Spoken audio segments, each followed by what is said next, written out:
ശ്രീ രാജേന്ദ്രൻ പന്തളം ഈ ലോകം മുഴുവൻ ബഹുമാനിക്കുന്ന ആരാധിക്കുന്ന ഒരു വ്യക്തിയാണ് മാർപ്പാപ്പ, അല്ലേ? ക്രൈസ്തവ സമൂഹം മാത്രമല്ല, സമസ്ത സമുദായക്കാരും വളരെയധികം ആരാധിക്കുന്ന. ഇപ്പോൾ നമുക്കറിയാം, മാർപ്പാപ്പയുമായി ബന്ധപ്പെട്ട ചില വാർത്തകളുണ്ട്. ഇപ്പോൾ ശിവഗിരിയിൽ നിന്നൊരു സംഘം അവിടെ പോയതും, അല്ലേ? അവിടെ പാർലമെന്റ് അവിടെ സംഘടിപ്പിച്ചത്, അദ്ദേഹം അതിൽ പങ്കെടുത്തു. അവിടെ നാരായണ ഗുരുവിനെ കുറിച്ച് അദ്ദേഹം നല്ല വാക്കുകൾ പറഞ്ഞു. ഇറ്റാലിയൻ ഭാഷയിലാണ് ദൈവ ദശകം അവിടെ അവതരിപ്പിച്ചത്. ഇനിയിപ്പോൾ മാർപ്പാപ്പ ശിവഗിരിയിലേക്ക് വരും എന്നുള്ളൊരു വാർത്തയും ഉണ്ട്. ഇന്ത്യ സന്ദർശിക്കും, അതിന്റെ ഭാഗമായിട്ട് ശിവഗിരി. കാരണം നരേന്ദ്രമോദി അത് ആ കാര്യം ക്ഷണിച്ചിട്ടുണ്ട്, അത് അറേഞ്ച് ചെയ്ത് തരികയും ചെയ്തിട്ടുണ്ട്. അപ്പൊ എന്നാൽ ഇപ്പൊ വരുന്ന മറ്റൊരു ഞെട്ടിക്കുന്ന വാർത്ത, ഈ മാർപ്പാപ്പയെ വധിക്കാൻ ഒരു ശ്രമം നടന്നിരിക്കുന്നു, അതും ഇറാഖിൽ വെച്ച്. ഇത് എന്താണ് ഇപ്പോഴങ്ങനെ ഒരു സംഭവം? ലോകം മുഴുവൻ ആരാധിക്കുന്ന ഈ ഒരു വ്യക്തിയിലേക്ക് അത്തരത്തിൽ കാര്യങ്ങൾ പോകുക എന്ന് പറയുന്നത് നമുക്കത് ആലോചിക്കാൻ പോലും കഴിയാത്ത ഒന്നല്ല. ആ 3 വർഷം മുമ്പത്തെ കാലം എന്ന് പറഞ്ഞാൽ കലുഷിതമായിരുന്ന കാലമാണ്. ഇറാനും ഇറാഖും ഒക്കെ ചേരുന്ന ആ ബെൽറ്റ് വളരെ കലുഷിതമായ ഒരു കാലഘട്ടത്തിലൂടെ കടന്നു പോവുകയാണ്. അവിടെ അന്ന് ഐ എസിൻ്റെ ഒരു തുടക്കം അവിടെ നിന്നാണല്ലോ. സദാം ഹുസൈൻ്റെ ഒരു കാര്യവുമില്ലാതെ അമേരിക്ക വധിച്ചതിനെ തുടർന്നു ആ രാഷ്ട്രം ശിഥിലമായി. അതിനെ തുടർന്നാണ് IS എന്ന് പറയുന്ന ശക്തികളൊക്കെ ഇവിടെ വന്നത്. ഈ IS അതേ മതത്തിൽ തന്നെ പെട്ട കുർദുകളെ അതിഹീനമായിട്ട് പീഡിപ്പിച്ചുകൊണ്ടിരുന്ന ഒരു കാലഘട്ടം അത്. നമ്മൾ അത്ഭുതപ്പെട്ടു പോകും. അവിടെ IS ചില നിഷ്ഠകൾ പുറത്തു. അതായത് നമ്മുടെ പർദ്ദയിട്ട സ്ത്രീകളെ ഒന്നും ബലാത്സംഗം ചെയ്യുകയോ ആക്രമിക്കുകയോ ചെയ്തില്ല, അവരെ സംരക്ഷിക്കും. അതേസമയം കുർദുകൾ എന്ന് പറയുന്ന അത് ഇവരുടെ തന്നെ ഒരു ഭാഗമാണ്. അവർ പർദ്ദയിടാറില്ല, അവരെ എന്തും ചെയ്യാം എന്നുള്ളതാണ് അവരുടെ ഒരു ആദർശം. അതുകൊണ്ട് കുർദ് മേഖലയിൽ ഇറാഖിൻ്റെ അതിർത്തിയിൽ നിന്ന് ആ സ്ത്രീകളെ പിടിച്ചുകൊണ്ടുപോയിട്ട് അതിക്രൂരമായിട്ടുള്ള ബലാത്സംഗത്തിന് വിധേയമായി. നമ്മുടെ ഹിറ്റ്ലർ ചെയ്തതിനേക്കാളും അതിഭീകരമായിട്ടുള്ള വിധത്തിൽ. ഹിറ്റ്ലറിൻ്റെ സൈന്യം ഇത്രത്തോളം പോയിട്ടില്ല, അതപ്പതിച്ചിട്ടില്ല. ഇവർ ചെയ്യുന്നതെന്ന് വെച്ചാൽ ആ സ്ത്രീകളെ എല്ലാം പിടിച്ചുകൊണ്ടുപോയിട്ട് അവരുടെ പുരുഷന്മാരെയും കൂടെ കൊണ്ടുപോകും. പുരുഷന്മാരെ എല്ലാം ഒരു മതിലിന് അഭിമുഖമായിട്ട് നിർത്തിയിട്ട് അവരെ മുഴുവൻ വെടിവെച്ച് കൊല്ലും. അവരവിടെ ഇനി ആക്രമം ഭയക്കണ്ടല്ലോ, അത് സ്ത്രീകളെ കൊണ്ടുപോകും. പ്രത്യേകം ഓരോരുത്തർക്കായിട്ട് അവരുടെ കമാൻഡർ, അങ്ങനെയൊക്കെ ഏറ്റവും ഉയർന്ന പദവിയിലിരിക്കുന്ന ആൾക്കാർക്ക് അവരുടെയൊക്കെ ഓരോരുത്തർക്കായിട്ട് ഇവരെ കൊടുക്കും. അതിൽ ആരെ വേണമെങ്കിലും ബലാത്സംഗം ചെയ്യും. അതായത് ഋതുമതിയായി നിൽക്കുന്ന പെൺകുട്ടികൾ, ആർത്തവ ചക്രത്തിൽ അത് വന്നുകൊണ്ടിരിക്കുന്ന കുട്ടികൾ, പ്രായം പോലും നോക്കുകയില്ല, പിഞ്ചു കുട്ടികളെ വരെ ബലാത്സംഗം ചെയ്ത് ഇഷ്ടമുള്ളവരെ സെലക്ട് ചെയ്തിട്ട് ബലാത്സംഗം ചെയ്ത് കൊന്നുകൂട്ടി അവിടെ ആ അതിർത്തിയിൽ. അവശേഷിക്കുന്നവരെ മാത്രമാണ് മറ്റു സ്ഥലങ്ങളിൽ കൊണ്ടുപോയിട്ട്. എത്രമാത്രം അനുഭവിച്ചിട്ടുള്ള ഒരു യൂത വിഭാഗം കഴിഞ്ഞാൽ ഏറ്റവും കൂടുതൽ അനുഭവിച്ചിട്ടുള്ള ഒരു വിഭാഗമാണ് ഈ കുർദുകൾ എന്ന് പറയുന്നത്. കുർദുകൾ ഇപ്പോൾ സിറിയയിലുണ്ട്, ഏറ്റവും കൂടുതൽ അനുഭവിച്ചൊരു വിഭാഗമാണ്. ആ വിഭാഗത്തിൻ്റെയൊക്കെ ഒരു കാലഘട്ടമാണ് ഈ 3 വർഷം മുമ്പെന്ന് പറയുമ്പോൾ.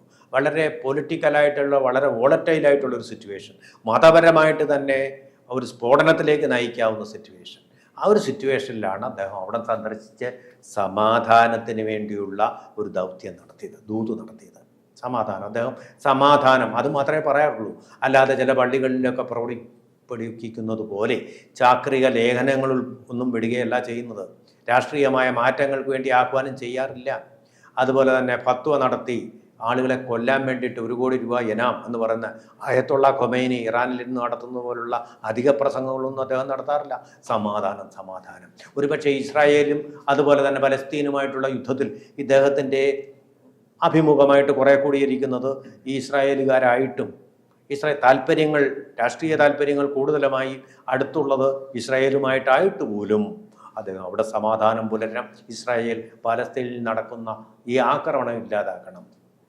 തനിക്കെതിരെ തിരിഞ്ഞ IS അതുപോലുള്ള ഭീകര സംഘടനകൾ ആണ് ഈ ഹമാസ് ഉൾക്കൊള്ളുന്ന പാലസ്തീനിലുള്ളതെന്ന് എന്നിട്ട് പോലും പലസ്തീനികൾക്കെതിരെ ഒരു വാക്കുപോലും വേണ്ടാത്ത, ഹമാസിനെതിരെ പോലും ഒരു വാക്കുപോലും വേണ്ടാത്ത, ഒരു പക്ഷവും പിടിക്കാത്ത ഒരു സമാധാനത്തിൻ്റെ ദൂതൻ.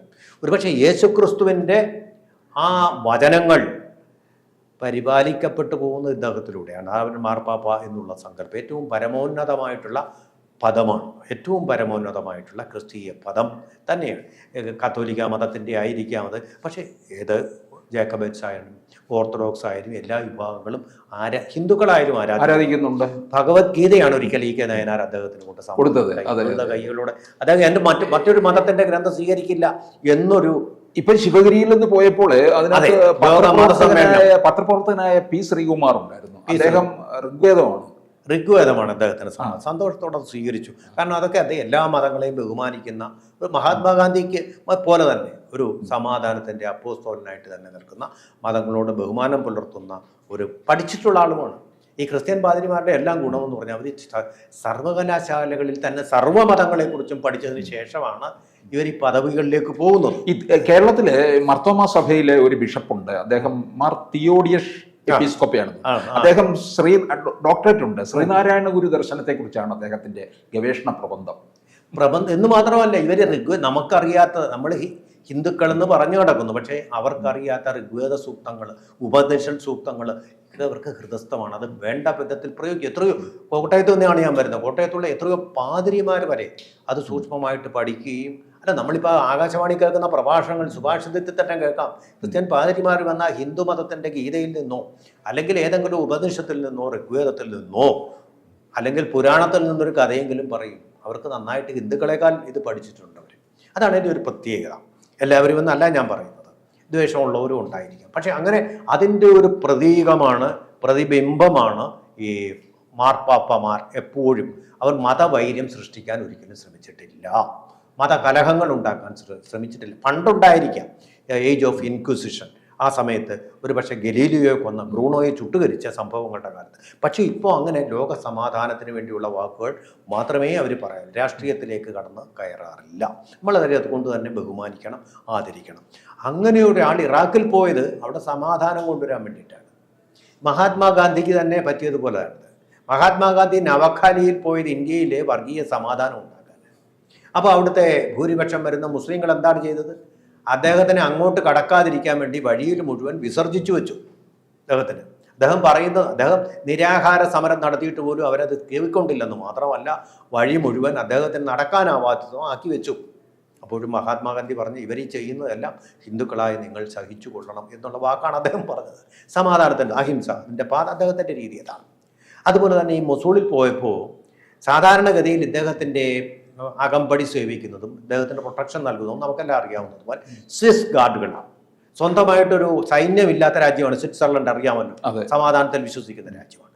അപ്പോൾ ഈ സ്വിസ് ഗാർഡ് ഉണ്ട് അവിടെ, സ്വിസ് ഗാർഡ്സ്. അവരുടെ പട്ടാളം ചെയ്യുന്നത് മാർപ്പാപ്പയ്ക്ക് വേണ്ട സംരക്ഷണം കൊടുക്കുക എന്നുള്ളതാണ്.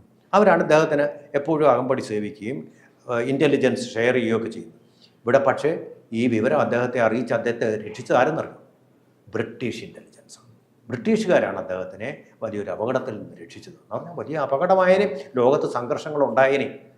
ഒരു ട്രക്ക് നിറയെ സ്ഫോടക വസ്തുക്കളുമായിട്ടാണ് ഇദ്ദേഹത്തെ കൊല്ലാൻ ശ്രമിച്ചത്.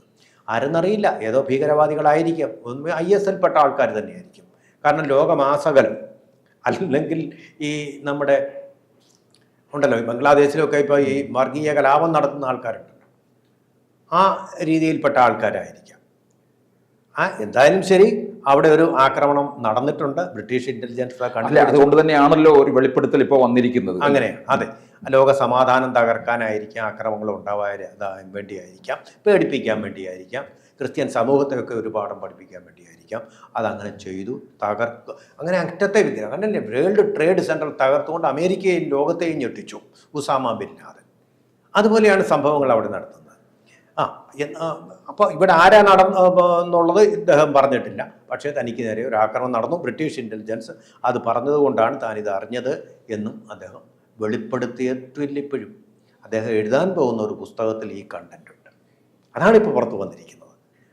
അത് കാരണം ഇങ്ങനൊരു അസമാധാനം ഉണ്ടാക്കാൻ അദ്ദേഹം ആഗ്രഹിക്കുന്നില്ല. ഇപ്പോൾ ഈ 3 വർഷമായിട്ട് ഇത് ഇങ്ങനൊരു വാർത്ത പുറത്ത് വന്നിട്ടില്ല. ഒരു ന്യൂയോർക്ക് ടൈംസിനോ എല്ലാം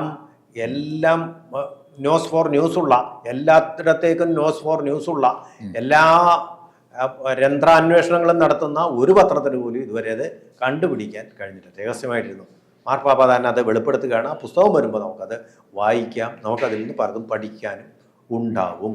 എന്തായാലും മാർപ്പാപ്പയെ പോലും വെറുതെ വിടാത്ത ഭീകരവാദമാണ് ലോകത്ത് നിന്ന് നടമാടിക്കൊണ്ടിരിക്കുന്നത്. അതിനെതിരെ കരുതൽ വേണമെന്ന് ഇന്ത്യ പറയുന്നുണ്ട്, മറ്റ് രാജ്യങ്ങളുടെ കരുതൽ വേറെ കാര്യത്തിലുമാണ്. കൂടുതൽ വാർത്തകളും വിശേഷങ്ങളും നിങ്ങളിലേക്ക് എത്താൻ ABC മലയാളം സബ്സ്ക്രൈബ് ചെയ്യുക, ബെൽ ബട്ടണും അമർത്തുക.